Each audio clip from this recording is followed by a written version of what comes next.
우리가 오늘 읽은 요한복음 2장은 너무나도 친근한 가나의 혼인잔치 이야기 되어집니다. 이 혼인잔치는 예수님께서 세례 요한에게 세례를 받은 후 처음으로 행하신 공식적인 사역이셨습니다. 예수님은 이 자리에서부터 놀라운 기적을 보이시는 것입니다.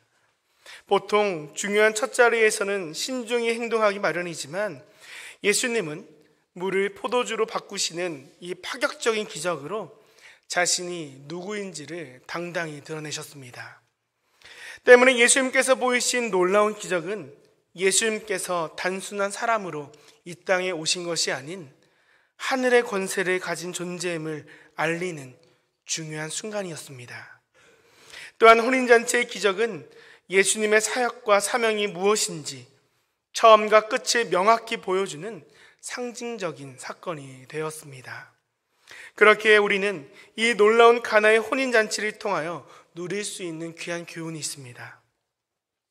그것은 바로 예수 믿는 우리는 나의 가치가 누구로부터 왔는지 드러내는 것을 망설이지 말아야 한다라는 것이지요.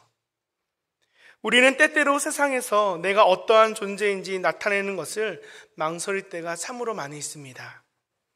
내 가치를 증명한다라는 것은 나에게 큰 부담으로 다가오기 때문입니다. 하지만 우리 예수님께서는 자신의 가치를 사람들에게 온전히 나타내기를 원했습니다. 자신이 누구로부터 왔는지, 자신의 정체성은 무엇인지를 사람들에게 과감하게 알리기 원했다라는 것입니다. 그 이유는 우리 예수님은 단순한 인간이 아니라 이 세상을 구원하실 하나님의 아들이시기 때문입니다.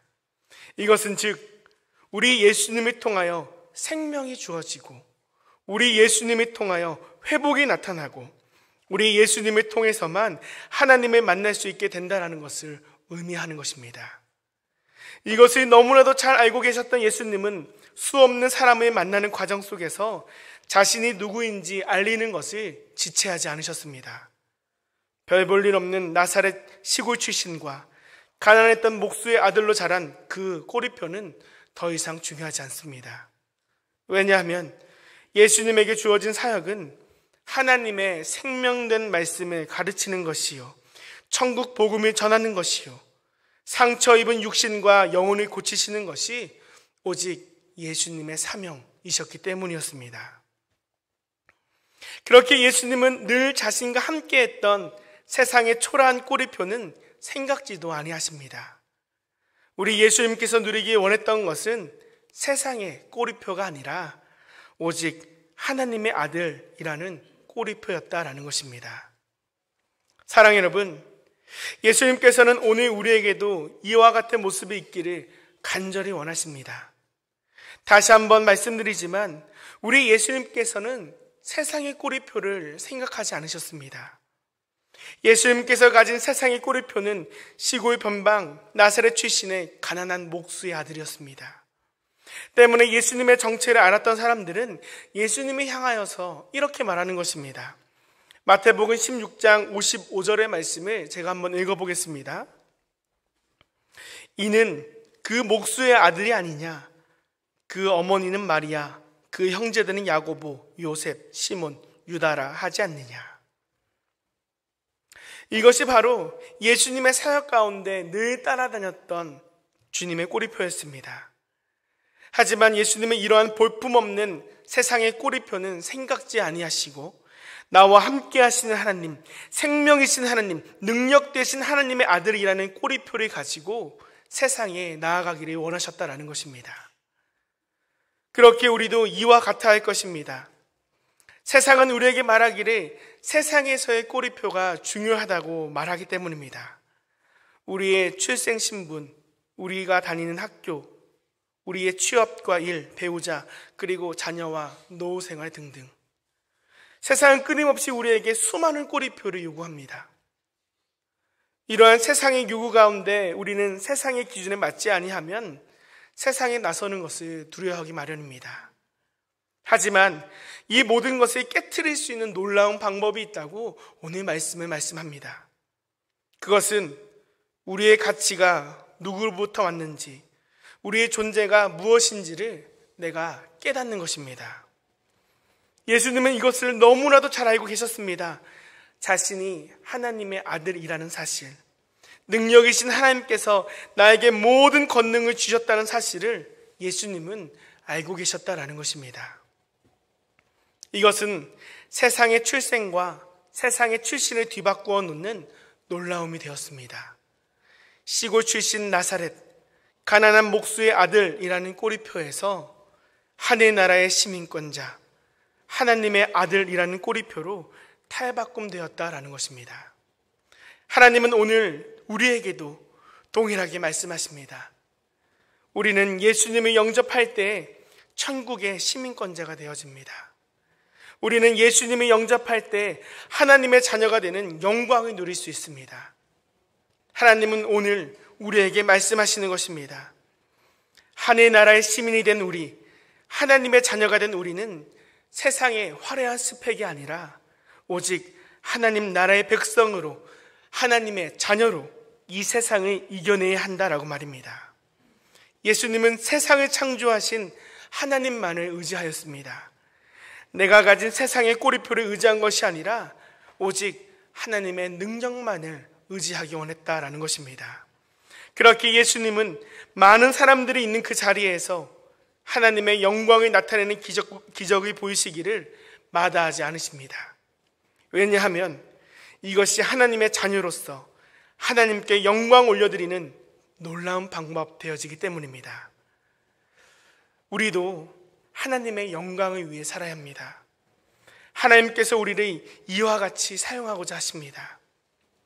믿는 자는 많은 사람들에게 놀라움을 주는 존재가 되어야 하기 때문입니다. 이것은 불가능을 가능케 하는 기적과도 같습니다. 예수님을 주님이라고 선포하는 우리에게 불가능이 가능으로 바뀌는 기적이 나타나야 합니다. 왜냐하면 우리의 삶 속에서 일하시는 분은 불가능을 가능케 하시는 하나님께서 우리와 늘 함께 하시기 때문입니다. 그렇다면 우리는 이러한 기적을 내 삶 속에서 어떻게 나타낼 수 있는 것일까요? 그것은 불가능한 것을 가능케 하시는 하나님을 믿고 의지하고 생명 되신 예수님을 온전히 신뢰하며 순종할 때 우리의 삶 속에 기적이 나타나게 된다는 것입니다. 예수님께서 가나의 혼인잔치에 참석하셨습니다. 그런데 여기서 문제가 생겼습니다. 결혼식에 빠질 수 없는 포도주가 모자라게 되었던 것입니다. 이에 어머니 마리아는 하인들에게 이렇게 말합니다. 5절의 말씀을 제가 한번 읽어보겠습니다. 그의 어머니가 하인들에게 이르되 너에게 무슨 말씀을 하시든지 그대로 하라 하니라. 마리아는 예수님이 능히 기적을 베푸실 것을 알고 있으셨습니다. 왜냐하면 마리아는 육신의 아들로 예수님을 바라본 것이 아니라 하나님의 아들로 예수님을 바라보았기 때문이었습니다. 마리아는 세상의 시선으로 예수님을 바라보지 않았습니다. 가난한 목수의 아들 예수가 아니라 전능하신 하나님의 아들 메시아로 바라보았다라는 것입니다. 이것이 바로 하나님의 자녀가 나타내야 하는 모습 되어집니다. 때문에 결혼식을 준비하는 하인들에게 이렇게 말합니다. 예수님이 너에게 무슨 말씀을 하시든지 그대로 하라 라고 말입니다. 이것은 참으로 불가능해 보이는 일이 되어집니다. 하인들이 예수님의 말씀에 따라 어떤 일에 순종하는 것은 참으로 어려웠을 것입니다. 왜냐하면 우리 예수님의 꼬리표는 나사렛 출신 목수의 아들이라는 신분을 가지고 있었기 때문이었습니다. 또한 하인들은 예수님을 주인으로 섬기지 않았습니다. 하인들의 섬김은 오직 주인의 말씀에 순종하는 것으로부터 나타납니다. 하지만 어려운 상황 속에서 하인들은 이 상황을 이겨낼 수 있는 어떤 뾰족한 방법이 없었다라는 것입니다. 그래서 그들은 돌파구를 찾기 원합니다. 그렇다면 이 상황을 해결할 수 있는 그 돌파구가 무엇이었겠습니까? 바로 예수님이었습니다. 예수님을 세상의 꼬리표로 바라보는 것이 아닌 하나님 나라의 꼬리표로 바라보는 그 시선. 그렇게 하인들은 예수님의 말씀에 순종하기를 원하는 것입니다. 사랑하는 여러분, 우리는 세상 속에서 돌파구를 찾기 원합니다. 내가 원하는 방식으로 나의 상황을 해결하기 원합니다. 하지만 언젠가 우리는 깨닫게 되어집니다. 세상의 방법으로 해결할 수 없는 문제가 우리 삶 속에 찾아오게 된다는 것을 말입니다. 그때 우리는 어떻게 할 수 있겠습니까? 성경은 우리에게 말씀합니다. 우리가 그 상황을 돌파할 수 있는 그 돌파구는 바로 참된 생명이신 예수님밖에는 없다라는 것을 말입니다. 이것은 바로 우리의 구원의 문제와도 연결이 됩니다. 하나님의 말씀의 성경은 우리에게 말씀하시기를 사람은 스스로가 죄의 문제를 해결할 수 없다라고 말씀하고 있습니다. 이 죄의 문제는 영원히 우리 스스로는 해결할 수 없는 것입니다. 그런데 성경은 우리가 해결할 수 없는 이 죄의 문제를 해결할 수 있는 방법이 있다고 말씀합니다. 그것은 무엇이겠습니까? 나의 죄를 위하여 십자가에서 피를 쏟으시고 3일 만에 다시 부활하신 예수님을 믿는 그 믿음만이 우리가 풀지 못하는 죄의 문제를 해결할 수 있다라고 말하고 있는 것입니다. 바로 오늘 이 포도주의 말씀이 이와 같습니다. 오늘 읽은 말씀에는 정결 예식에 쓰이는 물 항아리가 6개나 있었다라고 말하고 있습니다. 6절의 말씀을 제가 읽어보겠습니다.